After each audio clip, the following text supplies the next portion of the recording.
एक महत्वाची गोष्ट म्हणजे आपण बोलतो जैसे करनी वैसे भरणी, ते काल दिसलं.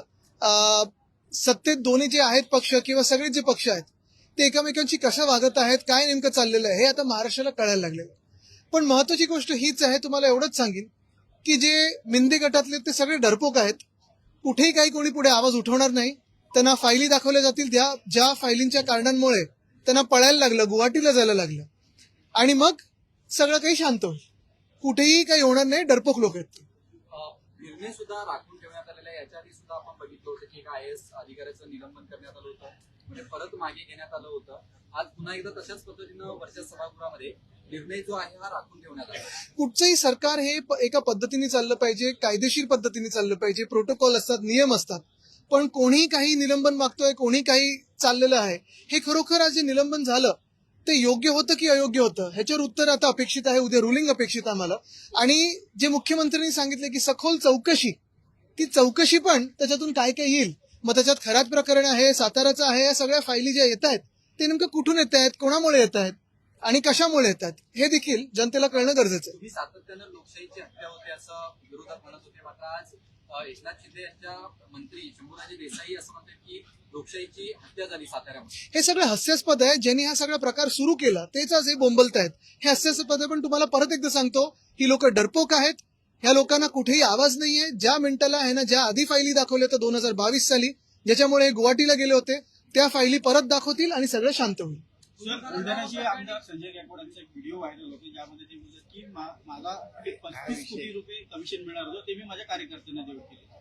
आता हे सगळे विषय मला वाटतं मुख्यमंत्री महोदयांच्या निदर्शनात आलेलेच आहेत. आणि कुठे ना कुठेतरी जे आता विचार करतात की $1 ट्रिलियन इकॉनॉमी आपल्याला करायची आहे, महाराष्ट्राला पुढे न्यायचंय, महाराष्ट्राला सिंगापूरच्या पण पुढे न्यायचंय, हे असे सगळे लोक कारभारात घेऊन चालणार आहे का, हे मुख्यमंत्र्यांनी विचार केला पाहिजे. खराब प्रकरणामध्ये राज ठाकरेंनी म्हटलेलं आहे की अशा लोकांना ठेचला पाहिजे. दोन्ही बाजूला म्हणजे बंधू बाबा तर आहेतच, पण बंधू भक्त जे आहेत आणि बंधू सरकारमधले जे बंधू मंत्री आहेत त्यांना देखील त्यांच्यावर कारवाई होणं गरजेची आहे, त्यांच्यावर कारवाई होणं अपेक्षित आहे. मग उपमुख्यमंत्री असतील किंवा कुठचेही मंत्री असतील, ज्यांचे फोटो त्याच्यात आलेले आहेत. मग कोणी सांगतं ट्रायडंट हॉटेलमध्ये जे बंधू बाबा बोलवले होते एकनाथ शिंदेनी त्यावेळी, त्याच्यात हे असतील. कोणी सांगतं गुवाहाटीला जाण्याचंच कारण हे होतं. या सगळ्या जो प्रकार आहे, एवढा गलिच्छ प्रकार आहे, एवढा घाणेरडा प्रकार आहे, एकेकाळीचा आपण पुरोगामी महाराष्ट्र म्हणतो, आणि आता जे काही प्रकार दिसायला लागलेत, मग ह्या सातारा फाईल असू दे किंवा हे काय कॅप्स्टीन फाईल हल्लीला बोलतात, कॅप्टनच्या फाईल, तर मला वाटतं हे सगळे जे प्रकार आहेत, महाराष्ट्र ह्याच्यात बदनाम होतोय, ह्या राजकीय पुढाऱ्यांनी लक्षात घ्यावं. आज मोदींनी मान्य केलेलं आहे की देशात इंधनाचा तुटवडा आहे आणि यामुळे आपल्याला जशा पद्धतीनं कोविडमध्ये लॉकडाऊनचा अनुभव होता तशाच पद्धतीचं अरे बापरे. असं म्हटलंय त्यांनी. आता दोन गोष्टी त्याच्यात. एक, पहिल्या दिवसापासून मी हेच सतत सांगत आलेलो आहे की प्रधानमंत्री महोदयांनी देशासाठी आणि मुख्यमंत्र्यांनी ते राज्यासाठी इंडो US करार जो झालेला आहे तो झाला आहे की नाही इथपासून सुरुवातीपासून बोलणं गरजेचं आहे. आणि त्याचा आपल्या कृषी क्षेत्रावर असेल, उद्योग क्षेत्रावर असेल, सेवा क्षेत्रावर असेल, काय परिणाम होणार आहे ह्याच्यावर बोलणं तर गरजेचं होतच. पण त्याच सोबत आत्ताच्या काळात जो काही इराण, इस्रायल आणि USA हे युद्ध चालू आहे, त्याच्यातून एकंदरच जागतिक आर्थिक व्यवस्था जी आहे त्याच्यावर जो परिणाम किंवा दुष्परिणाम होणार आहे त्याच्यावर बोलणं गरजेचं होतं. हे आज ते बोललेले आहेत, ते काय मी बोललो की मी मागणी केली म्हणून नाही, पण जी काही परिस्थिती उद्भवते आपल्यालाही माहिती आहे की अनेक शहरांमध्ये LPG सिलेंडरसाठी लाईन लागलेल्या आहेत. जो पाईप गॅस आहे तो पोचतोय की नाही, कुठे कुठे इंडस्ट्रियल गॅस कमी केलेला आहे. हे सगळं होत असताना जेव्हा प्रधानमंत्री म्हणतात की कोविड सारखी तयारी दाखवायला लागेल, ह्याचा काय अर्थ नेमका आम्ही काढायचा तो देखील त्यांनी सांगायला पाहिजे. कोविड सारखी तयारी म्हणजे जे उत्तर प्रदेशमध्ये चित्र दिसत होतं ते अपेक्षित करायचं का?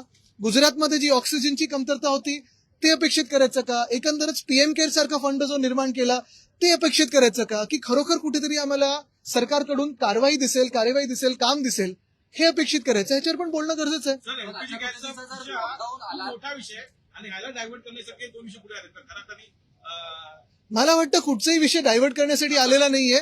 जे काही घडलेले ते डोळ्यासमोर घडलेले. मिंदेंसारखे डरपोक लोक जेव्हा असे वागायला लागतात तेव्हा कळायचं की त्यांचा आता वेळ ही आता खूप कमी होत राहिलेली आहे. आणि भाजप अशी राजकीय जी वळवळ चाललेली आहे ती जिवंत ठेवेल की बाजूला करेल हे पण बघायला पाहिजे. कारण मिंदे एक नंबरचे डरपोक आहेत आणि त्यांच्यासोबत जी टोळी गेलेली आहे, त्यांची टोळी आता आवाज करेल की फायली दाखवल्यानंतर गप्प होईल हे देखील कळेल. जर अशा पद्धतीचा लॉकडाऊन देशात आला तर हे देशाला आजच्या घडीला परवडणार असेल का? जे काही चाललंय नाही तरी परवडतंय का? जी काही घसरगुंडी चालली रुपयाची प्रत्येक दिवशी ती परवडते का? बेरोजगारीमध्ये पण पाहिलं असेल, परवा जे काही आकडेवारी आली आहे, जी ग्रॅज्युएट्सची बेरोजगारी ती भयानक जास्ती आहे.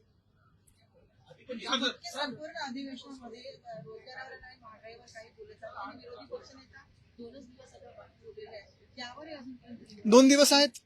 सर खरातांच्या भावाला केसरकरांनी शाळा आयडी होती असं समोर येतं. तर कोणाचे फोटो आहेत आणि काय काय अजून भयानक प्रकार जे आम्ही ऐकतोय ते तुम्ही पण ऐकताय, आम्ही पण ऐकतोय. पण त्याच्यात मुख्यमंत्री काय कारवाई करतात ह्याच्यावर सगळ्यांचं लक्ष आहे. एक मिनिट पूर्ण मराठी होते का? आता जसं तुम्ही म्हणालात अनेकांचे फोटो आहेत, रुपाली चाकणकरांचा राजीनामा झाला, परंतु पण बाकीच्यांचं काय? अर्थात तो आहेच ना प्रश्न. नाही ते आता मुख्यमंत्र्यांकडून उद्या निवेदन होणार, त्याच्यावर आम्ही लक्ष ठेवून असणार. याचा अर्थ असा घ्यायचा काही शिवसेनेचे आमदार आणि मंत्री खराब प्रकरणात ट्रॅप झाले. शिवसेनेचे इथेच मिंदेंचे डरपोक टोळीचे आमदार तिथे असतील. आता ते फोटो कोणी काढलेत बाहेर, कसे काढलेत? त्यांचा जो पीए होता नीरज, त्याच्यापासून हा भंडाफोड झालेला आहे आणि त्याच्यामुळे हे पिन फुटलेलं आहे. चांगलं, पण ह्याच्यात अजून पुढे जाणं गरजेचं आहे. ज्या पद्धतीने कॅबिनेट मंत्री ते मगासपासून रोल केला असतं नाही लवकर. मुख्यमंत्री शंभूराज देसाई आहेत, जे महायुतीच्या समन्वय समितीचे सदस्य पण आहेत. ते या एकंदरीत राड्या प्रकरणामध्ये जखमी होतात म्हणा किंवा मारामारी होते म्हणा, जे काही असेल खरं लावलंय का त्यांनी ते, की असंच नाटक केलं? पण ह्या सरकारमध्ये मिंदे गँगच्या मंत्र्यांची काय इज्जत आहे ही देखील कळली ना. सर अमित शहाचा एक मुद्दा आहे. अमित शहाचा देखील फोटो खरात यांच्यासोबत पाहिलेला आहे. या आधी फोटो व्हायरल होतो. तुम्ही पाहिलं, सगळ्यांनी पाहिलं. पुढे काय?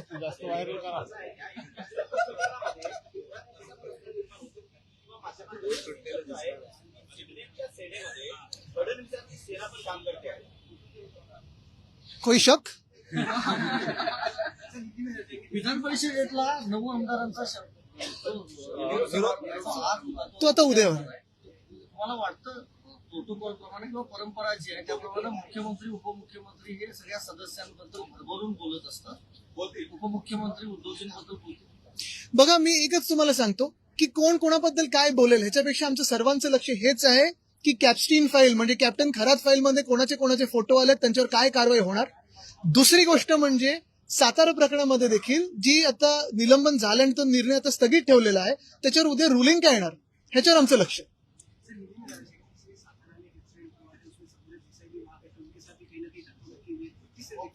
देखते नहीं, पूरे महाराष्ट्र ने देखा है कि इस तरह की राजनीति की शुरुआत मिंदे गैंग ने ही शुरू की थी महाराष्ट्र में. किसी को अपहरण करना, किसी को लेके घूमना वोट्स के लिए, ये सारी जो बातें हैं ये मिंदे की टोली ही करती है. लेकिन ये भी बात सत्य है कि मिंदे और उनकी जो टोली है वो डरपोक है, और जिस दिन उनको उनकी फाइल है जिस कारण से वो गुवाहाटी भागे थे, सूरत भागे थे, वो दिखाएंगे, तब ये सारी चीजें शांत हो जाएगी. दूसरी बात, जो कैप्टन खरात की बात सामने आई है, हमें यही लगता है कि ऐसे गंदे और ये गंदे कारनामे जो है कभी महाराष्ट्र में होते नहीं थे. ये जो बातें कहते हैं अभी, इसको ब्लैक मैजिक कहिए, सुपरस्टिशन कहिए, कुछ भी कहिए, लेकिन जो उनके माध्यम से वो करते थे. और दूसरी बात, जितने इनके भोंदू भक्त है, जैसे अंधभक्त होते हैं वैसे भोंदू भक्त भी होते हैं, वो इनके मंत्री मंडल में जो बैठे हुए उन पे भी कार्रवाई होनी जरूरी है. क्योंकि ये गलत एक इमेज बनाती है महाराष्ट्र की कि ये सब बातें महाराष्ट्र में मान्य होती है. ऐसे नहीं है. महाराष्ट्र अलग है और ये जो भोंदू भक्त है वो अलग है. साइडलाइन करने की जो शुरुआत हो चुकी है जिस तरीके से एकनाथ शिंदे के, क्योंकि पार्टीज में ही गिनती तो शुरू हुई है. आपको लगता है कि इस्तीफा देंगे, इसमें कई स्पर्धे होते हैं नेताओं की? देखो, ये मंत्री अगर आप देखें तो पूरे चुनाव में जितने पैसों का इस्तेमाल हुआ है, ये तो बातें सारी आई है, उसके आगे भी जाके ऐसे भोंदू बाबा के पास जाते होंगे, तो क्या इनका काम है, क्या इनका कर्तृत्व है? तो यही बात होती है ना कि ये सारी चीजों की जरूरत क्या है. अगर आप मंत्रिमंडल में हो तो लोगों की सेवा कीजिए, काम कीजिए, जिनको जरूरत है उनकी मदद कीजिए. लेकिन खुद ही मदद मांगने जाते हैं भोंदू बाबा के पास, तो कैसे ये भोंदू मंत्री है? आणि विरोधी पक्षनेताओं को मतलब कमजोर समझने की जो कोशिश. एक मिनट है मुद्दे में. जिस तरीके से वो मुख्यमंत्री से लेकर प्रधानमंत्री तक का रोल किया है, क्या आपको लगता है कि उनके क्या सॉरी प्रधानमंत्री के हिस्टोरिकल ऐतिहासिक दिन बताया जा रहा था कि उन्होंने 8,921 दिन पूरे किए हैं, मुख्यमंत्री से लेकर प्रधानमंत्री तक. आपको लगता है कि क्या उन्होंने इतने समय में अच्छे कुछ काम? देखो, ये 2 रिकॉर्ड पहले तो एक साथ किए हैं. नेहरू जी का रिकॉर्ड प्रधानमंत्री का और वो सिक्किम के मुख्यमंत्री का रिकॉर्ड, वो दोनों साथ में करके आज भाजपा वो रिकॉर्ड बता रही है। लेकिन ये रिकॉर्ड बताते बताते ये भी बताए कि पुलवामा क्यों हुआ, पठानकोट कब हुआ, कैसे हुआ, उसके बाद अभी जो पहलगाम में हमला हुआ वो है, रुपए जो गिरते जा रहा है, इकोनॉमी जो घटते जा रही है, या देश में भ्रष्टाचार जो बढ़ा हुआ है, आपसी जो रंजिशें बढ़ी हुई है, इस पे भी बात हो। जो हम देखें तो बेरोजगारी बहुत बढ़ी हुई है, जो देश से हमारे देश के ही नागरिक दूसरे देश में जाके सेटल होना चाहते हैं, वो क्यों हो रहा है, तो इस पे भी बात हो, इस पे भी चर्चा हो। तो सिर्फ रिकॉर्ड कितने दिन आप ऑफिस में निकाले इसकी बात नहीं होनी चाहिए, वो रिकॉर्ड किस क्वालिटी का है, कैसा काम हुआ है, उस पे भी बात हो। क्या सही में अच्छे दिन आए हैं या और 8,000 दिन के बाद अच्छे दिन आएंगे, इस पे भी बात होनी चाहिए। धन्यवाद। प्रधानमंत्री ने आज भाषण किया पार्लियामेंट में, बताया कि देश के सामने किस तरह से क्राइसिस की स्थिति है और कोरोना में जिस तरह से हमने मुकाबला किया वैसे अपील कर रहे हैं। मुकाबला हमने कोरोना का देखा था, महाराष्ट्र एक तरफ लड़ रहा था, बहुत सारे राज्य जो लड़ रहे थे, और दूसरी तरफ आप अगर देखें तो माइग्रेंट लेबर की ट्रेन गलत समय बंद किए, गलत समय खोल दिए।